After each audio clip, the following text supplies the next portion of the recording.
नमस्कार मंडळी, विभूती दर्शने यूट्यूब चॅनलमध्ये तुमचे सर्वांचे स्वागत आहे।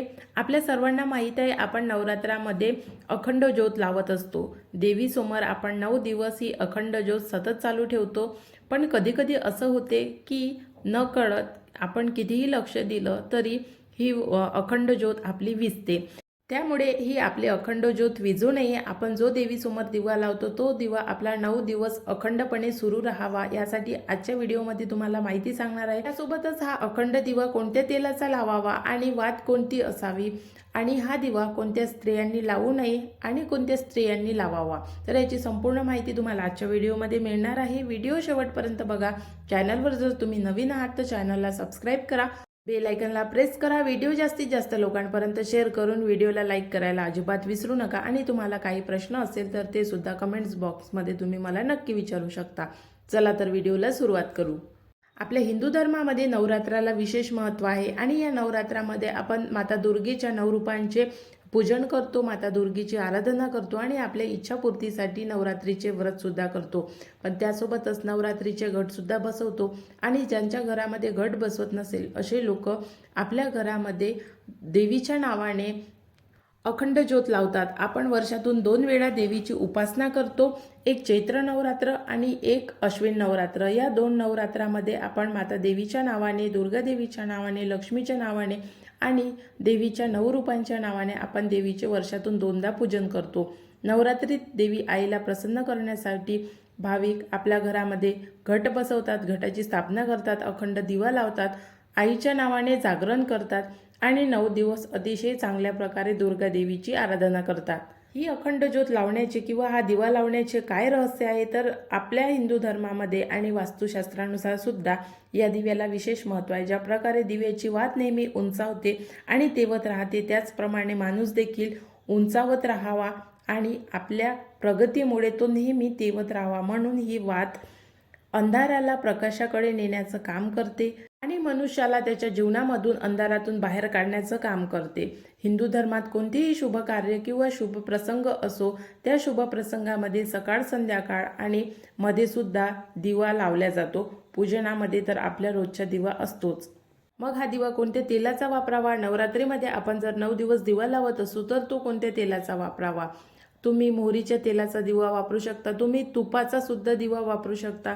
तुपाचा दिवा लावणे हा अत्यंत शुभ मानला जातो, कारण तुपाचा दिवा लावल्यामुळे आपल्या घरातील जे वातावरण आहे हे सकारात्मक करण्यासाठी तुपाचा दिवा कार्य करत असतो।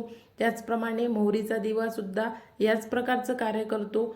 आपल्या हिंदू धर्मामध्ये गाईच्या तुपाला विशेष महत्त्व दिलं आहे, म्हणून गाईच्या तुपाचा, साजूक तुपाचा दिवा लावणे कोणत्याही शुभ प्रसंगी अत्यंत शुभ मानलं जातं। म्हणून 9 दिवस का होईना, 9 दिवसातला 1 दिवस तरी तुम्ही, कारण तूप हे स्वस्त नाही आहे, बऱ्याच जणांची परिस्थिती नसते, त्यामुळे निदान 1 दिवस तरी तुम्ही तुपाचा दिवा, गाईच्या साजूक तुपाचा दिवा आपल्या घरामध्ये अवश्य लावावा। त्यासोबतच तुम्ही जे तेल आपल्या घरामध्ये खाण्यासाठी वापरता त्या तेलाचा दिवा लावला तरी चालेल, सरसोच्या तेलाचा दिवा लावला तरी चालेल। हे जेवढेही तेल आहे या तेलांचा उष्णतेसोबत मिलाप झाल्यामुळे जी ऊर्जा निर्माण होते किंवा जे वातावरण निर्माण होते, ते वातावरण आपल्या घरामध्ये किंवा आपण जिथे कुठे दिवा लावतो त्या दिव्यामुळे जे ऊर्जा निर्माण होते ती ऊर्जा अतिशय महत्त्वाची असते। म्हणून नवरात्रामध्ये वेगवेगळ्या ठिकाणी वेगवेगळ्या तेलांचा दिवा लावला जातो। तुम्हाला जे तेल तुम्हाला योग्य वाटेल त्या तेलाचा तुम्ही दिवा लावू शकता, कारण प्रत्येकाला शक्य नाही आहे तुपाचा दिवा लावणे। शास्त्रामध्ये तुपाच्या दिव्याला जास्त महत्त्व दिलं आहे, पण तूप हे महाग आहे म्हणून बरेचसे लोक तुपाचा दिवा लावू शकत नाही। त्यामुळे नवरात्रामध्ये आपली इच्छा पूर्ण करायची आहे, म्हणून देवीला अतिशय मनातून आराधना करून देवीला जी आपली परिस्थिती आहे त्या परिस्थितीचं, संपूर्ण देवाला आपली परिस्थिती माहीत आहे, देवाला सांगायची गरज नाही आहे। पण जर तुमची परिस्थिती असेल तर त्यानुसार तुम्ही दिवा लावा आणि जर तुमची परिस्थिती नसेल तर साधारण तेलाचा वापर, म्हणजे जसं सोयाबीन, फल्लीचं जे तेल आहे या तेलांचा वापर सुद्धा तुम्ही अखंड ज्योतीचा दिवा लावण्यासाठी करू शकता। मग आता दिवा लावताना कोणती वात दिव्यासाठी वापरणे योग्य आहे, तर दिव्यासाठी वात ही कॉटनची असावी, जो आपला कापूस असतो. मार्केटमध्ये वेगवेगळ्या प्रकारच्या वाती मिळते आणि मार्केटमध्ये फसवेगिरीसुद्धा खूप जास्त आहे. त्यामुळे जी कॉटनची वात असते, जी कापसापासून बनलेली असते, अशी वात किंवा मग एक धागा मिळतो, जो धागा लाल रंगाचा, पिवळ्या रंगाचा असतो, तो धागा कॉटनचा असतो. अशा धाग्याची वात ही नवरात्राच्या अखंड ज्योतीसाठी वापरावी आणि ही वात अखंड असावी, मोठी असावी.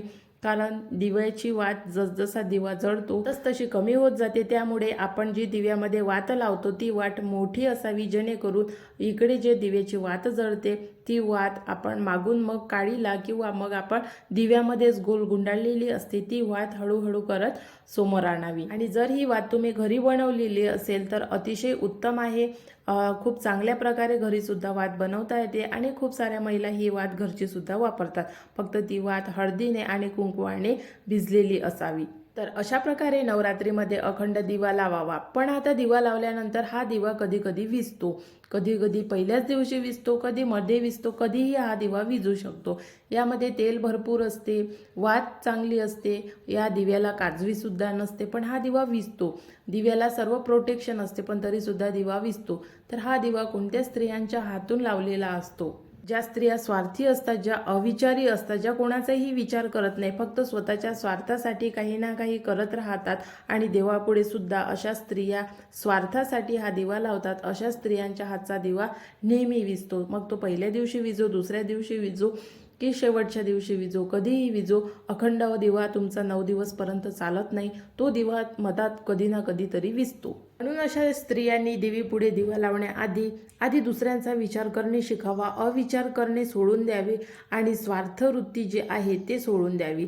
बऱ्याच स्त्रिया अशा असतात की त्या स्वार्थी असतात, आपलं फक्त भलं व्हावं, इतरांचं नुकसान व्हावं अशी भावना त्यांच्यामध्ये असते. तर अशा स्त्रियांचा जो तुम्ही नवरात्रामध्ये दिवा लावलेली आहे, अखंड ज्योत लावलेली आहे, ती लवकर विझेल तुमची. आणि जर तुम्ही अतिशय शुद्ध मनाने, निस्वार्थी मनाने, निष्पाप मनाने जर हा दिवा तुम्ही लावत असाल तर तुमची अखंड ज्योत नवरात्रामध्ये 9 दिवससुद्धा तेवत राहील. तर याच उलट ज्या स्त्रियांच्या हातून दिवा विझत नाही तर त्या स्त्रिया कोणत्या आहे? त्या स्त्रिया म्हणजे सर्वांचा विचार करणाऱ्या, शुद्ध मनाने प्रत्येक व्यक्तीबद्दल भाव ठेवणाऱ्या, कोणाविषयी अविचार न करणाऱ्या, स्वार्थी वृत्तीच्या नसलेल्या अशा ज्या स्त्रिया आहे, अशा स्त्रियांच्या हातचा जो दिवा आहे, नवरात्रामध्ये लावलेला असू द्या किंवा देवापुढचा लावलेला असू द्या, तो दिवा कधीच विझत नाही. म्हणून अखंड ज्योत लावताना आपण आधी आपलं अंतःकरण शुद्ध करून घ्यावं. दुसऱ्यांचा विचार करताना त्याचा वाईट व्हावं या दृष्टीने विचार करू नये. कारण आपण जर दुसऱ्यांचा वाईट विचार करू तर आपलाच सुद्धा कधी ना कधी आपल्यावर तो वाईट प्रसंग येईल. म्हणून दुसऱ्याचा सुद्धा नेहमी चांगला विचार करावा. देवसुद्धा हेच सांगतो, तुम्ही तुमचे सत्कर्म करत राहा, त्या सत्कर्माचं फळ तुम्हाला नक्की मिळेल. तर अशा प्रकारे नवरात्रामध्ये कोणत्या तेलाचा दिवा लावावा, वात कशी वापरावी, अखंड ज्योतीचे जे रहस्य आहे ते काय आहे, ही अखंड ज्योत नवरात्रामध्ये का बरं लावली जाते तर मनुष्याला अंधकारातून दूर करण्यासाठी ही अखंड ज्योत असते. आपल्या कुटुंबातल्या प्रत्येक व्यक्तीसाठी, मुलांच्या बुद्धीसाठी, घरातील धनधान्याच्या समृद्धीसाठी, आरोग्यासाठी ही अखंड ज्योत असते आणि आपल्या अखंड सौभाग्यासाठी सुद्धा ही अखंड ज्योत असते. बऱ्याचदा स्त्रिया असा विचार करतात की ही जर अखंड ज्योत विझली तर आपल्या सौभाग्यावर काही संकट येईल का? तर असं बऱ्याचदा होत नाही आणि खूपदा होते सुद्धा. तर याची काळजी घेणे हे आपल्या हातात आहे. आपली अखंड ज्योत विझू नये यासाठी अविचार करू नये, निस्वार्थ मनाने देवाची भक्ती करावी. तरच आपली जी श्रद्धा आहे ते देवाला पावते आणि देवसुद्धा त्याचं आपल्याला चांगलं फळ देते. आशा करते आजचा व्हिडिओ तुम्हाला आवडला असेल. जर तुम्हाला व्हिडिओ आवडला असेल तर व्हिडिओला लाईक करा, चॅनलला सबस्क्राईब करा, बेल आयकॉनला प्रेस करा, व्हिडिओ जास्तीत जास्त लोकांसोबत शेअर करा. हा व्हिडिओ नवरात्रीपर्यंत इतर लोकांपर्यंत सुद्धा पोहोचेल. आणि जर तुम्ही आपल्या चॅनलवरचे जे व्हिडिओ आलेले आहेत ते व्हिडिओ जरी बघितले नसेल तर ते व्हिडिओसुद्धा तुम्ही जाऊन बघा. नवरात्रीचे रंग, घटस्थापनेची पूजा तसेच कलश स्थापना याची संपूर्ण माहिती मी तुम्हाला त्या व्हिडिओमध्ये दिलेली आहे. आजचा व्हिडिओ बघितल्याबद्दल धन्यवाद.